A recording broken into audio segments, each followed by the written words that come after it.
It's the Christ family in the snow. How about that? Right here in Oregon. When you're a monthly contributor, please contact us to let us know your...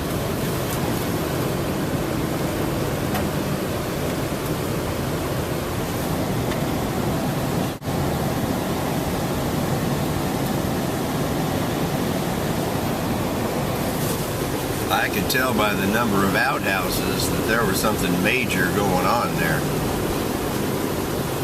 Like some sort of railroad project. Here's a golf course here. I didn't see anybody out golfing today. We don't get a lot of snow in Oregon, but when we do, we know how to panic about it. So that's kind of what's going on now. United Rentals.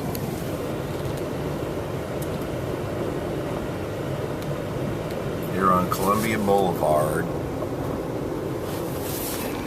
9:30 a.m. on Wednesday, the 18th of January. My brother's going to have a birthday in about 10 days, if he lives that long. I hope he does. I hope the rapture comes today. Forgive me of my sins, Lord. In case it does. I have to stay current with that. I keep goofing up, you know.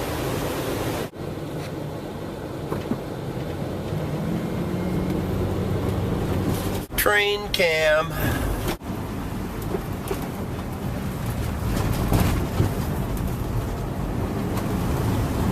It's all that white stuff. It's snow. Nobody's business but God's, I guess. If he wants it to snow in Oregon,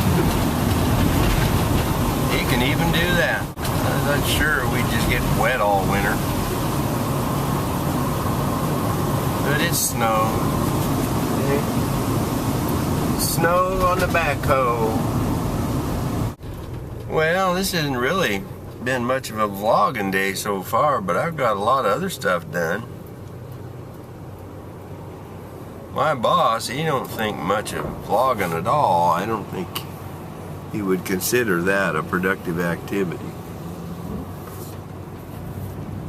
I haven't actually bragged about the fact that I'm doing it.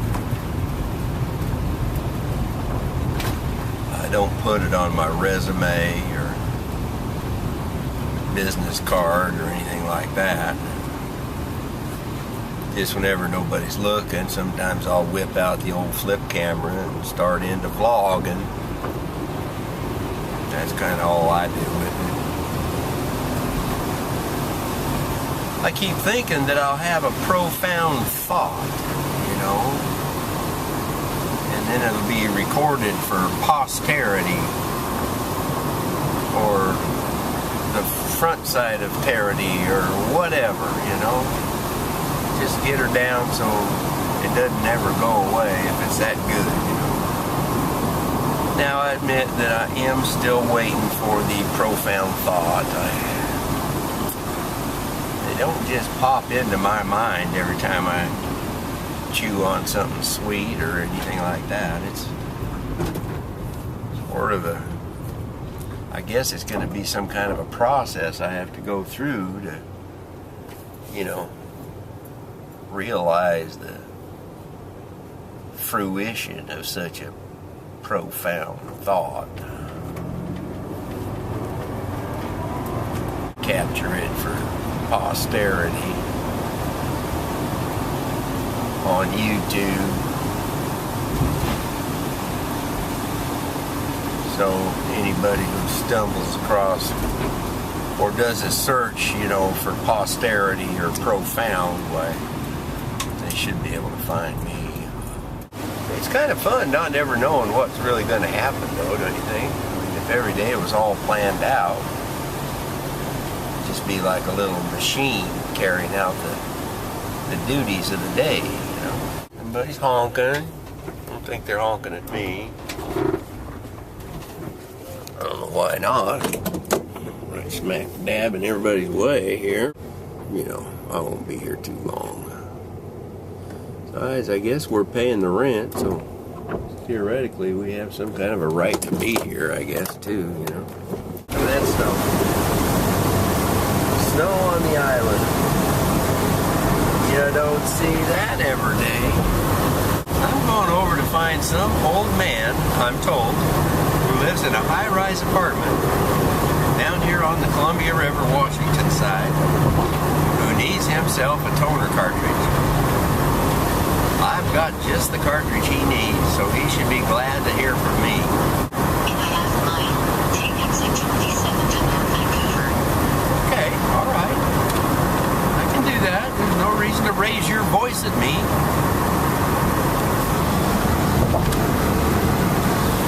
I think I may have her turned up plenty loud today.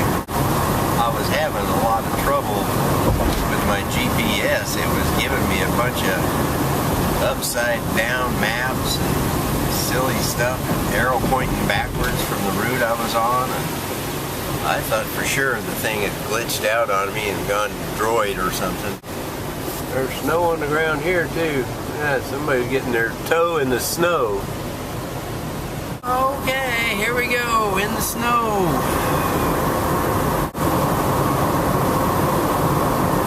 You looking at me? Looking at me? I gotta go watch that movie again. What was that, Al Pacino? There's a mansion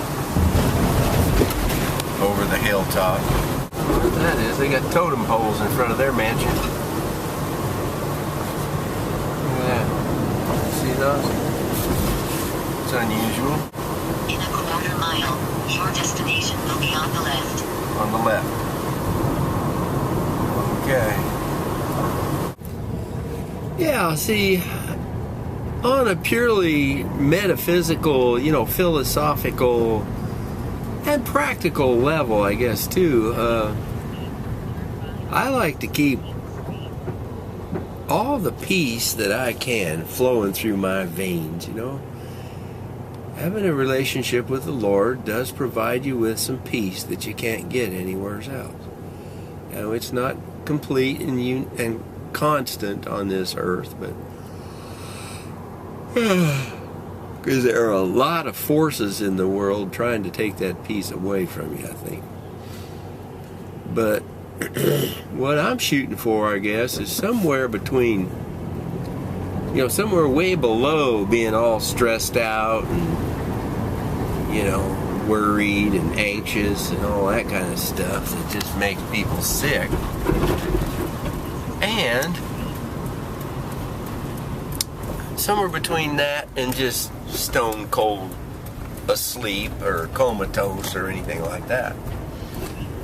So that's where I want to shoot for now. I'm not sure where I'll land, but right now I feel kind of tired. This is really poor quality vlogging today. I apologize to YouTube for the miserable attempt at bringing Wally to the world. It was a bad idea in the first place, but to do it so poorly too is just, I don't know why anybody would even forgive me, much less watch the stuff. I like those little car horns that go sounds like a toy truck or something, or somebody's tricycle. Because you know somebody's really mad when they're in that truck or car that has that funny horn and they're honking it and they're just pushing down on that thing, and it makes that little kid noise. I think that's a good sense of humor for a car company to have. Frankly, I'm a little bit surprised that they were able to come up with that. It might have been just a delightful coincidence that it worked out that way. You know, that might have been the cheapest noise to make or something. You know, don't you think? I'm going to go to church tonight. I'm a little tired, but I'm going to go. I'm speculating on the border of being judgmental about somebody that I love and respect, and I just don't want to do that, so I was able to curb my own evil nature, nip it in the bud, as they say. Who said that? Gomer Pyle or somebody? See, here's the thing that goes on now in the world. If you're old enough to remember Gomer Pyle, you must be some kind of nerd. No, actually, in today's world, a nerd is a respectable thing to be. There's a tree. Look at that. It's not the only one.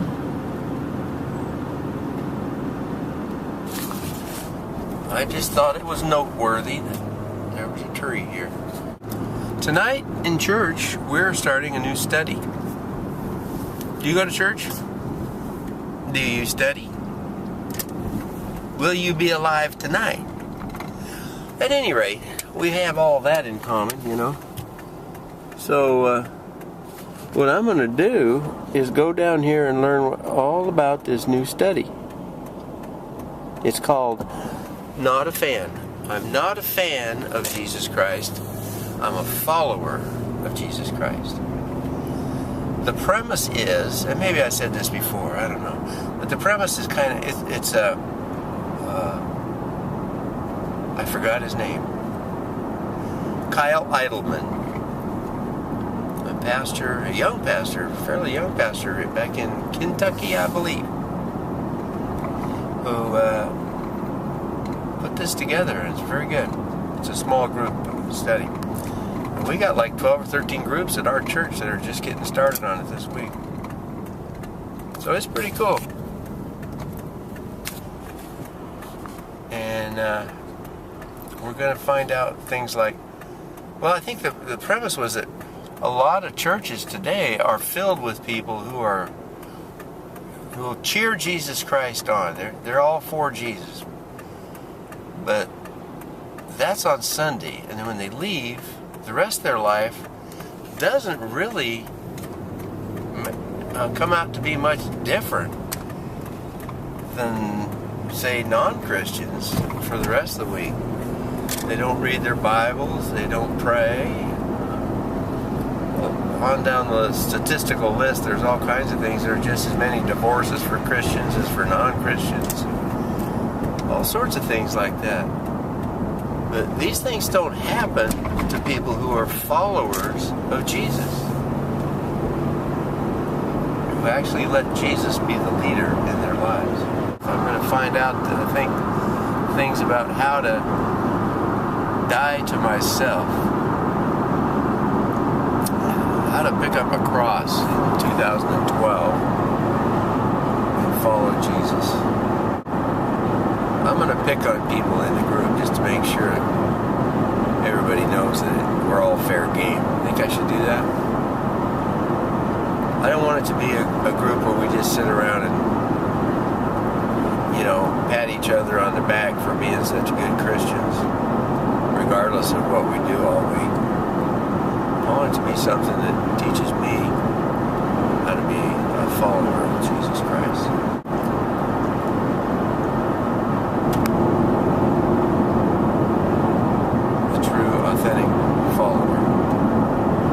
True, authentic Son of the one and only living God. There's not much better you can do with a life than that.